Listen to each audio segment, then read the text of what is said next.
আমাদের এই বাগদা গ্রাম আজকে বাংলাদেশের মধ্যে এমনই একটা গ্রামে পরিণত হয়েছে, এই গ্রামের নাম শুনলে মানুষ সবাই বলে এটা তো গাজার মুকাম।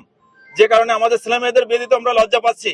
আমাদের গ্রামের যদি কোনো মেয়ে বিয়ে করতে আসে, কোনো ঘটক আসে, কোনো পাত্রপক্ষ আসে, তারা যখন জানতে পারে যে বাগদা গ্রাম, তখন তারা এক নামেই বুঝে ফেলে যে এটা গাজার খনি। আজকে যদি আমার পরিবারে মাদক চলে, তা আমার তো একটা মেয়ে আছে, সেই পরিবারের মেয়ে আছে, সেই পরিবারের মেয়েটাকে যদি আমরা বিবাহ বন্ধনে আবদ্ধ করতে চাই, সেই বিবাহটা কিন্তু হবে না।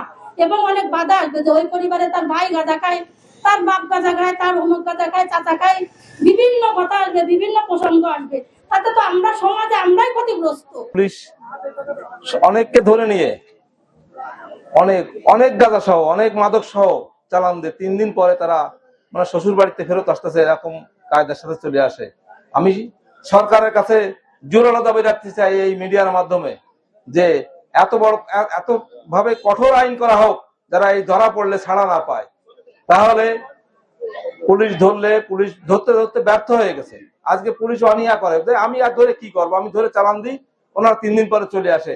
তা আমি এই মিডিয়ার মাধ্যমে সরকারকে জানাতে চাই, আবেদন করতে চাই যে আপনারা একটু কঠোর আইন ব্যবস্থা করেন, কঠোর আইন করেন মাদক নিয়ে। মাদকের সাথে অনেক কিছু জড়িত, আপনারা একটু বিশ্লেষণ করেন যে গাঁজা খালি কি হয় এরকম ভাববেন না।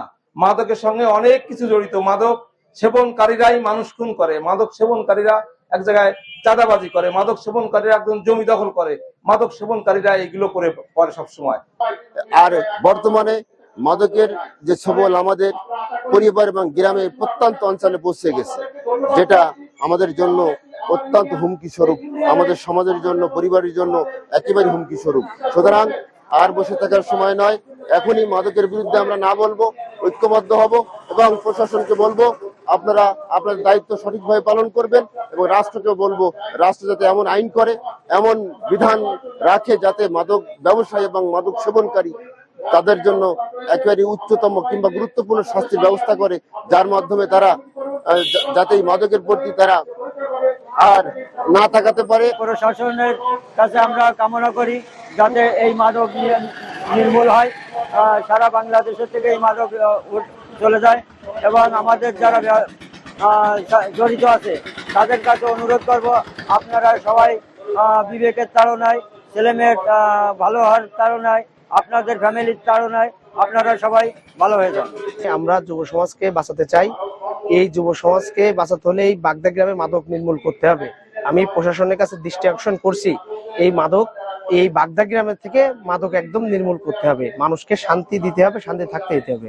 যে জাতীয় পর্যায়ে এত কঠোর একটা আইন প্রয়োগ করা দরকার, যে যদি কেউ ধরা পড়ে তাহলে তাদের এই সাধারণভাবে শুধু জেল নয়, শুধু সাধারণভাবে এই বন্দি নয়, এদের মামলা নয়, এদের একটি কঠিন শাস্তি আওতায় এদের আনা যায় কিভাবে, সেটি রাষ্ট্রীয়ভাবে চিন্তা যেমন করতে হবে, আর আমাদেরও চিন্তা করতে হবে। আমরা সমাজে যারা আছি, যদি আমরা এটা অবহেলা করি, যার সামনে পড়ুক না কেন, যদি প্রশাসনের নলেজে দেওয়ার পরে যদি এটা ব্যবস্থা না হয়, কারণ অনেকেরই ধারণা প্রশাসন এর মধ্যে জড়িত, কেননা সবসময় দেখা যায় তাদের সঙ্গে তাদের একটা সখ্যতা অথবা তাদের কোনো মারাত্মক কোনো ব্যবস্থা গ্রহণ হচ্ছে না, তখনই জনমনে প্রশ্ন দেখা দেয় তাহলে কি এর মধ্যে কি অন্য কোনো কিছু রহস্য রয়েছে কিনা।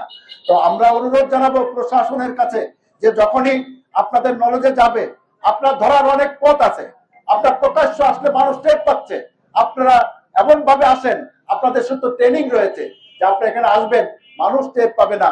অনেক জায়গায় ধরছে, তো ক্রেতা সেজে ধরছে, অনেক জায়গায় ফকির সেজে ধরছে, অনেক রকম পথ রয়েছে।